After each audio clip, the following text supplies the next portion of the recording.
The time in which to participate in the Maoism Third Worldism Challenge has now elapsed. Now, I have to say, on the one hand, I'm actually disappointed by the response. On the other hand, I am happy with the outcome.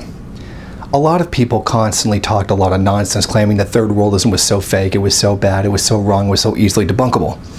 Yet none of these people actually stood up and accepted the challenge to debate it. Apparently it's so easy that they just can't, do it. And a lot of people have been running their mouths for a long time, like the APL or Daniel Sullivan or the RSCC or any of the various Communism 101 groups. Not one of them was willing to stand up. And every time somebody mouthed off somewhere saying that it was so bad, I at first refuted their point and then said, if you're so confident, by all means accept the challenge. And I got the same answer every time. I'm not interested. Fair enough, I can't make you do it. So, with really all of that blustering, just accept the fact that you actually can't debunk Third Worldism, because if you could, you would have already stepped up. Now to move on. Two particular people did actually want to take up the challenge. The problem is they wanted friendly debates and they were friends of mine. So if I was to have a live debate with people that were known to be my friends, people would then turn around and say, oh, this is so fake because these guys are actually friends and this is all a big act. So obviously I really can't do it with them because that accusation is going to be there. However, there is one final option. Kevin Rashid of the New African Black Panther Party does wish to struggle with me over it. Now, Rashid is in prison, and thus he can't do a live debate. However, I have responded to him in the past about Third Worldism and over the idea. I've responded to posts that he's made on his blog. Now, his people told me that he's now writing one up to respond to me, and it's still a while coming, given the difficulties of researching and writing while you're in prison, and having the pigs stealing your mail. So, I am fully willing to wait for a response because it's going to come from someone with real credibility. He is not some internet nobody. This is a real guy from a real group who is willing to discuss the ideas. So I am willing to give up the live debate portion in order to have an exchange with someone with real credibility. So I think that's only fair. I mean, if I'm going to go, then I'm going to go for the biggest, most powerful person that accepts the challenge. I mean, I'd basically be a coward if I didn't do that. Almost as cowardly as talking shit about Third Worldism and not taking up the debate. Now, let's move on to one final thing about this debate. The lefty poll board of 8chan really tried their best to try to goad me into going over to their board and debating it with them. They want me to go there and go into a gigantic echo chamber of like 50 people attacking one person, being me. No. If somebody was really willing to debate it, they would have stepped out from behind their message board and come out and dealt with me like a man. But none of them were willing to do that. So, in response, they produced a whole ton of memes about me, because I frankly don't want to go to a board that's known for hosting Gamergate and child porn. You know, forgive me, but I really don't want my IP connected to anything like that. So, in the future, if you really can't argue against Third Worldism, is it really necessary to resort to like name-calling memes? I'll give you an example. Here's one that they put forward.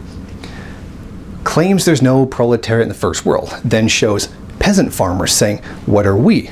Pardon me, migrant workers. What are we, chopped liver? Are you under some kind of an impression that the US population is all migrant workers? You see, that's the point. Generally speaking, there is no proletariat in the first world. There are incredibly small groups that can be considered proletarian. migrants, many blacks, and Native Americans. However, that does not necessarily mean that they have revolutionary potential. And even if they did, the masses of the American people are not revolutionary. They are not proletariat. Simply pointing, and this is a very common thing for first worldists, pointing to an exception among the American population as being proletariat is somehow proof that the American population is proletarian. You realize that the entire US working class are not migrant workers. The entire working class population is not black. It is not Native American. Pointing to these groups doesn't prove third worldism wrong. I mean, let's assume that Native Americans, migrant workers, and the black population had 100% full revolutionary potential. Do you think that they could beat the other 80% of the population? Come on, that's ridiculous. And it is also divorced from the really existing material conditions, believing that simply because someone is poor, they're automatically proletarian. Migrant workers, for one.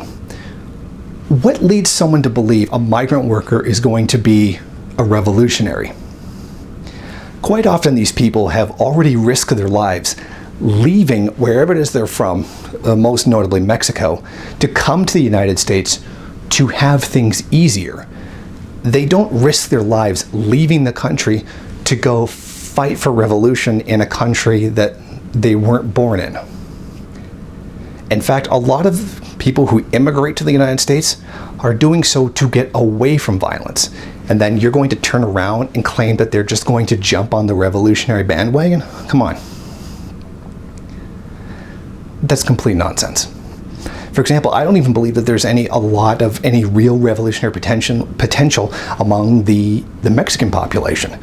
Why would somebody risk their life in a revolution when they can take a smaller risk to their life by crossing the border into the United States and get a better living condition than they had where they were in Mexico?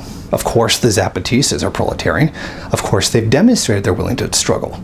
But right now, they're social democrats. And besides, the Zapatistas are an incredibly small portion of the population. You would be a fool to think that the Zapatistas could overthrow the Mexican government. It's not going to happen.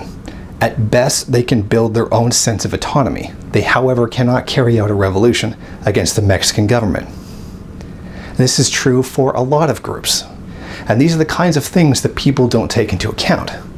Because why make an intelligent, well-informed argument when you can just whip out some emotional appeal meme? Because that's a lot easier, because you don't even have to think. And people will jump on that bandwagon. They will just jump on saying, what are we, chopped liver, rather than actually producing an argument, because it's a lot easier to make that emotional appeal than it is to actually do intellectual work, to actually try to discuss and investigate theory. And that is why people aren't willing to have a debate against third worldism. Instead, they would rather call people names. They would rather make snide comments in comment sections, but then turn down any chance to honestly discuss the theory. That speaks the most about first worldism. The complete and utter lack of intellectual debate and a complete unwillingness to even discuss it. If you like this video and you'd like to see more of them, then head over to my Patreon page and show your support. Or you can go to the MRN bookstore and check out some of the latest books available. Don't forget to rate, comment, subscribe, and share on various social media.